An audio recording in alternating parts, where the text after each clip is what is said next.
underneath. Let's now take a look at a model with various overhangs.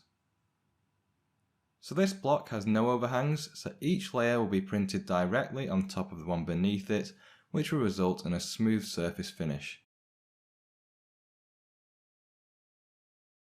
By duplicating and rotating the shape, we have now created a second block with a small overhang of 22.5 degrees.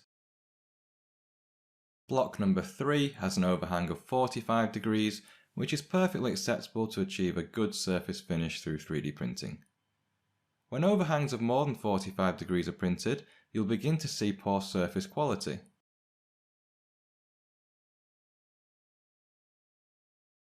The larger the overhang angle, the worse the quality you'll get. Let's label up this model and we'll see how it 3D prints.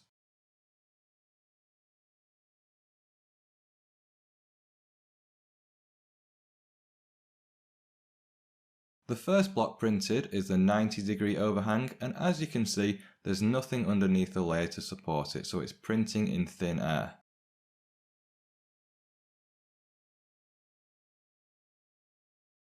Most printers will be able to capitalise after printing in thin air for a while, but the bottom surface will more than likely be unacceptable.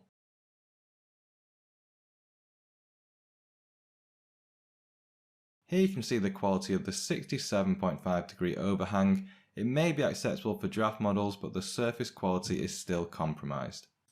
As previously mentioned, the larger the overhang, the worse the quality. It is possible to generate breakaway support material and slicing software, but even this does not provide you with a smooth surface finish. As a general rule, you should try your best to design with the minimum amount of overhangs over 45 degrees. Take a look at these spinning tops, which will be printed upside down to increase the surface area touching the print bed.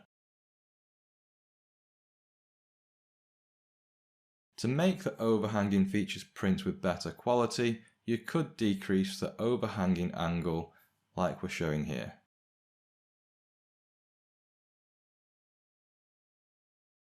The spinning top in purple will print with a better surface finish than the ones in red.